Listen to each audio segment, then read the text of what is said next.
छत्रपती संभाजीनगरमध्ये सुद्धा प्रहार जनशक्ती पक्षानं आंदोलन केलं। सामाजिक न्याय मंत्री संजय शिरसाट यांच्या बंगल्यासमोर हे आंदोलन करण्यात आलं।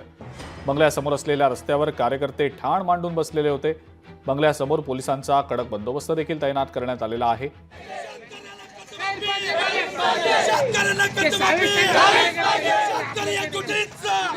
आणि याचाच आढावा आमचे प्रतिनिधी सचिन बडे यांनी घेतला, आपण पाहूया। छत्रपती संभाजीनगरमध्ये प्रहार जनशक्ती पक्षाचं आंदोलन सुरू आहे। त्या ठिकाणी मशाल आंदोलन जे आहे ते केलेलं आहे। या ठिकाणी कार्यकर्त्यांना पोलिसांनी ताब्यात घेतलेला आहे आणि त्यासोबतच त्यांना पोलीस ठाण्याकडे रवाना केलं जाणार आहे।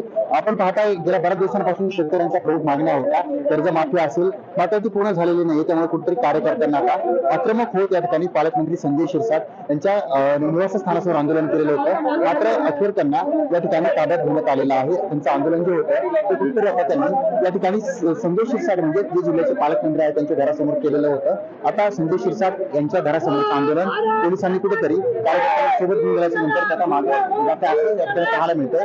आपण या ठिकाणी पाहताय कार्यकर्ते जे आहेत या ठिकाणी जे पदाधिकारी आहेत त्यांना पोलीस बांधव याच संदर्भात संजय शिरसाट यांनी सुद्धा प्रतिक्रिया दिली आहे, आपण पाहूया। मी त्यांना भेटायला ते कार्यक्रम सोडून आलो होतो, परंतु पोलिसांनी जी काही माहिती दिली की त्यांच्याकडे ज्या मशाली होत्या काही मशालीमधला वितळून एखाद्याच्या अंगावर पडून काहीतरी जखम होण्याचा संभव होता, म्हणून त्यांना डिटेन केलं होतं। परंतु त्या पोलिसांना सुद्धा सूचना दिलेल्या आहेत। त्यांच्या ज्या न्यायिक मागण्या आहेत त्या आपण पूर्ण केल्या पाहिजेत। आता मी माझ्या खात्यातर्फे सुद्धा जे दिव्यांगाला आरक्षण 1% होतं त्याचं 5% केलेलं आहे आणि म्हणून त्यांच्या प्रत्येक प्रश्नावर सरकार गांभीर्याने घेते।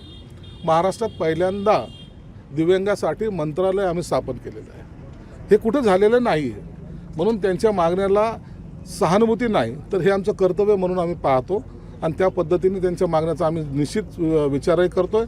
मी मुख्यमंत्र्याला सुद्धा 14 तारखेला सकाळी भेटणार आहे, त्या टायमाला सुद्धा यांच्या मागण्याबद्दल त्यांच्याशी चर्चाही करणार आहे आणि पोलिसांना सुद्धा मी आता विनंती केलेली आहे की ते दिव्यांग आहेत त्यांना अटक करू नका, त्यांना डिटेन जरी केलं असेल तर त्या तातडीने त्यांना सोडण्यात यावं असं त्यांना सुद्धा मी सूचना केल्या आहेत।